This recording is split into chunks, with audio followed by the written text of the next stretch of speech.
તો મિત્રો આપણે આ પશ્ય ગામનો પશુને પાવાનો અવેડો બનાવેલો છે ગામે, અને આમાં દાતાઓ શરીરના દાનય પણ અપાણેલા છે. તો બીજી એક ફોર્મ્યુલાની વાત કરીશું. તો અલ્પેશભાઈ પોપટભાઈ મૈયાણી એ નવા તથા જૂના મશીનનો વ્યવસાય સુરતની અંદર ભરતનગરમાં ધરાવે છે. તો તમારે કોઈને નવું અથવા જૂનું મશીન લેવું હોય તો અલ્પેશભાઈ મૈયાણીનો કોન્ટેક્ટ કરજો. અને સારી અને શુદ્ધ પ્રવૃત્તિ ચલાવી રહેલા આ એમ્બ્રોઇડરી મશીનના વિક્રેતા એવા અલ્પેશભાઈ પોપટભાઈ મૈયાણીને મળજો મારા વાલા. તો તમને મશીનમાં સાથ અને સહકાર આપે એવા બહાદુર છે અમારે. હાલો મિત્રો, અત્યારે આપણે આ પશ્ય ગામનું હનુમાનજી બાપાનું મંદિર છે, એટલે કે સંકટ મોચન દાદા, એના દર્શન કરીએ. અને બધાને જય હનુમાનજી બાપા કહેવું મારા વાલા. જય હનુમાનજી મહારાજ, જય હનુમાનજી મહારાજ, જય હનુમાનજી મહારાજ.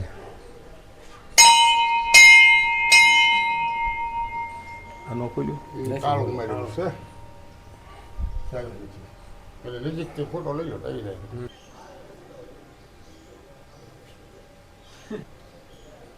તો મિત્રો આપણે આ સંકટ મોચન દાદાને ત્યાં આવ્યા છીએ. આ પશ્ય ગામનું બરોબર પાદરની અંદર આવેલું મંદિર છે. એવો સંકટ મોચન રામ દુલારો, આવો સંકટ મોચન રામ દુલારો. એટલે મિત્રો આ દાદાની તમે કાલે શનિવાર હોય કે આઠેવાર હોય અને ગમે ત્યારે હેમી હાંજમાં માનતા કરો તો કદાચ ગાંધી તો 10 વાગ્યે આવે, પણ આ તમને 3:30 જગાડી અને કે ઓલા કાકાની દુકાનેથી બાટલી લઈ આવી અને પછી ચા પી. એટલું બધું આ કળયુગની અંદર અમારા હનુમાનજી બાપા, રામાપીર અને ખોડિયારી માતાજીનું હાથ છે.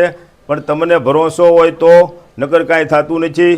આ કોઈ અંધશ્રદ્ધા નથી મારા વાલા, આ શ્રદ્ધા છે. અને શ્રદ્ધામાં શંકા ન હોય એટલે એવું કાંઈ રાખવું નહીં.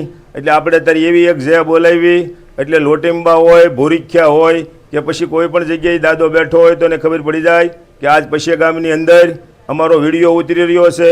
બોલો સંકટ મોચન હનુમાનજી મહારાજની. તો મિત્રો આપણે સુરતની અંદર જે એમ્બ્રોઇડરી મશીનની લેવેશ કરે છે નવા તથા જૂના, એવા સંજીવભાઈ લવજીભાઈ બોજરા, માલાભાઈ લવજીભાઈ બોજરા, તો એની ઓફિસ આપણે માહી ઇમ્પેક્સ નામની ઓફિસ છે. F4 પહેલો માળ, ટ્વિન ટાવર, અંકુર 4 રસ્તા. તો તમારે કોઈને નવા તથા જૂના મશીન લેવા હોય તો સંજીવભાઈનો કોન્ટેક્ટ કરજો. એ જૂના અને જાણીતા છે મારા વાલા. તો મિત્રો અત્યારે આપણે આવી ગયા છીએ આ પશ્ય ગામનું આ લીલાપીરનું મંદિર છે. અને આ મંદિરની અંદર આ ગામની અંદર હું આવ્યો તો આ ગામે એવું કીધું કે જે ગારિયાધારની અંદર આપણે શંકરગીરી બાપુ હતા એની 12 વર્ષ જેવું અહીંયા રહી અને આ ગામને ભક્તિમય બનાવી અને પછી શંકરગીરી બાપુ ગારિયાધારની અંદર ગયા. તો એ જે આ લીલાપીરનું મંદિર છે, તો આ પીર બાપાના બધાને દર્શન કરાવી અને બધાને જય પીર બાપા કહેવું. જય પીર બાપા, જય પીર બાપા, જય પીર બાપા, જય પીર બાપા, જય પીર બાપા, જય પીર બાપા, જય પીર બાપા, જય પીર બાપા, જય પીર બાપા, જય પીર બાપા.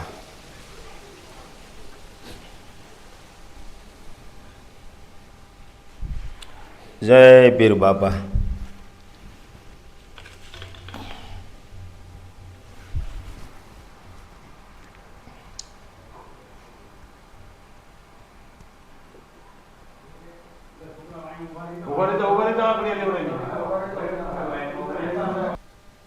તો મિત્રો રામદેવ પીર હોય કે હિંદબા પીર હોય કે લીલા પીર હોય, એની વ્યાખ્યા બધી જુદી છે.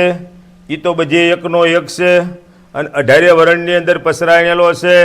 તારે માતા મિંડલદેવને કહેવું પડ્યું કે અજમલ રાજા તમે પચી દેવ, તમારા કોઈ રાયકા ખેડૂતો કે કોઈ આણા ચેડવાવાળા સુકન લેતા નથી. એટલે અજમલ રાજા એમ કહે છે તો મારે શું કરવાનું? એટલે તમે કાશી વિશ્વનાથની અંદર જાઓ અને ભોળાનાથનું તપ કરો. એટલે અજમલ રાજાએ ભોળાનાથનું તપ કર્યું. એટલે ભોળાનાથે કીધું કે હું કોઈનો દીકરો છો નથી, થાશ નહીં, તમે દ્વારિકા જાઓ, દ્વારિકાનો નાથ તમારા દુખડા ભાંગશે.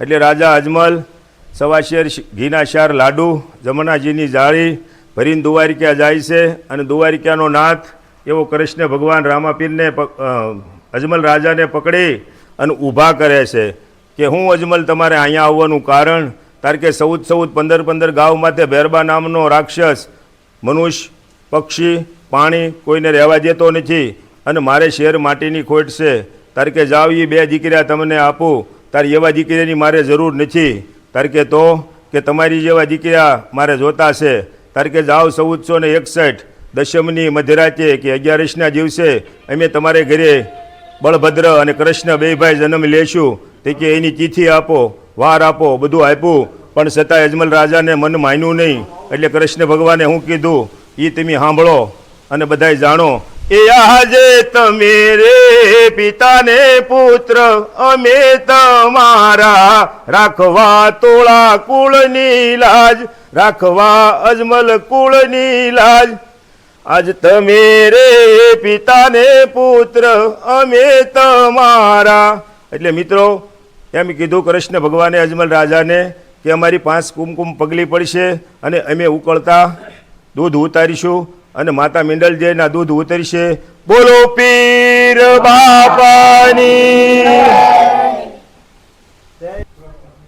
તો મિત્રો આ મા ખોડિયારનું મંદિર છે અને આની અંદર મેં આ આગલી જે કીધું પીર બાપાના મંદિરે એમ શંકરગીરી બાપુનું સ્થાન છે કારણ કે અહીંયા બાપા રહ્યા હતા 12 વર્ષ એમ આપણને આ ગામે વાત કરી ઇતિહાસ ખોલ્યો મારા વાલાને આપણને તો ક્યાંથી ખબર હોય એટલે અમારે આ ગારિયાધાર તાલુકાની અંદર રૂપાવટીમાં જાવ તો શામળા બાપા અમારે હારીમપરમાં જાવ તો સુરદાસ બાપા અને અમારે સોમલમાં જાવ તો રણછોડગીરી બાપા અને આજ પશ્ચગામ ને ગારિયાધારમાં આવો તો અમારે શંકરગીરી બાપુ અને થોડાક 2 ડગલા જ ગારિયાધારમાં હાલો તો અમારે વાલારામ બાપા કારણ કે અમારે આ પશ્ચગામ ગામ એવું છે કે 5-10 કિલોમીટર હાલો તો રૂપાવટી આવી જાય 2-3 કિલોમીટર હાલો તો ગારિયાધાર હાલે 7-8 કિલોમીટર હાલો તો સોમલ આવે અને 10 કિલોમીટર હાલો તો હારીમપર આવે એવા આ સંતોના વાસ છે એવું અમારું આ પશ્ચગામ છે રૂડું અને રૂપાળું અને બધી રીતે સમજેલું તો હાલો મા ખોડિયારના અને શંકરગીરી બાપુના દર્શન કરીએ અને બધાને શંકરગીરી બાપુની જય બોલાવી બોલો શંકરગીરી બાપુની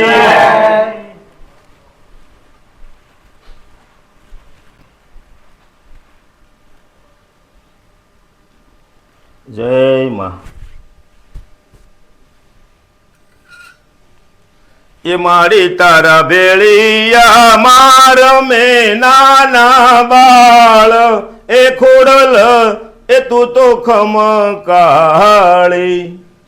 જય માં ખોડિયાર જય શંકરગીરી બાપુ એ સંત દેખીને નમન કરીએ ભાઈ અને ઝપટ નમાવીએ શીશ આવા તારા એક ગુના તો ક્યાં કરે તારા લાખો ગુના બક્ષીશ એટલે મિત્રો આપણથી જાણતા અજાણતા કોઈ ભૂલ થઈ ગઈ હોય તો આવી અમારી માં ખોડિયાર હોય તમે હાક પર જાઓ રાજપરા જાઓ માટલ જાઓ ગળધરા જાઓ તો એને હવાપાલીની લાપસી માનો તો તમારું દુઃખ દૂર કરી દેશે એવી અમારી માં અહીંયા ઝળહળે છે અને આઈનાને જો બધું કરી વાળો તો ક્યાંય જવાની જરૂર નથી કારણ કે જો ઉમરાવાળી રાજી કરો તો ડુંગરે માં ના પાડે છે એટલે બેનું તમારા હાહુ હાહારાનું ધ્યાન રાખી અને પછી આપણે માતાજીને માનવાનું છે આ યુગ એવો આપણે ભૂલ્યા નકર જનક રાજાએ સીતાજીને પરણાવ્યા તારે રામાયણમાં લખ્યું છે ઉત્તરકાંડમાં વાંચી લેજો કે સાસુ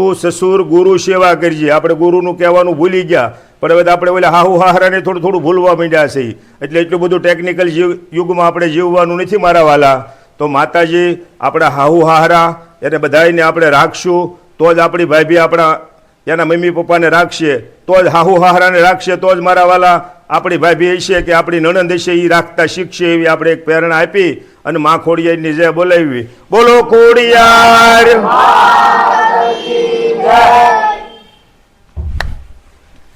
એટલે બધા મિત્રો અત્યારે આપણે આ પશ્યા ગામની અંદર ભોળાનાથનું મંદિરે આવી ગયા છીએ અને આ ભીડભંજન મહાદેવનું મંદિર છે અને હવે આપણી પાસે થોડાક જ દિવસો કે 10-12 દી હોય એવા જ દિવસો રહ્યા છે અને અહીંયા આખું પશ્યા ગામ ભેગું થઈ અને નાથના નાથ એવા ભોળિયા નાથને બીલીપત્ર દૂધ એનો બધો અભિષેક કરશે. એટલે આપણે આ વડીલોએ આપણી સાથે છે. થોડોક વરસાદ વચ્ચે આવી ગયો પણ એ હોલ્ડ કરી અને આપણે પ્રભુના દર્શન કરવા જઈએ. અને તમે પણ આ બધા એક એક મંદિર અને એક એક જે અજાયબી છે પછી ગામની એના દર્શન કરજો મારા વાલા. જય નંદજી મહારાજ, જય ભોળાનાથ, જય ભોળાનાથ, જય ભોળાનાથ, જય ભોળાનાથ, જય ભોળાનાથ. બધા એને હાજર રાખજો.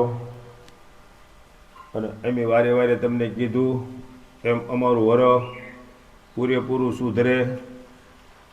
ક્યાંય ધોળી ઈળ કે કાળી ઈળ કે રાતડીઓ ન આવે એનું પ્રભુ ધ્યાન રાખજો. એટલે અને આ તો નાથનો નાથ છે, હનુમાનજી મહારાજ છે, આ બાજુ ગણપતિ બાપા છે. એટલે બધાયના દર્શન કરવાના છે. શંકર પાર્વતીએ રમચું માંડી તમારી સાથે, હું નય બોલું.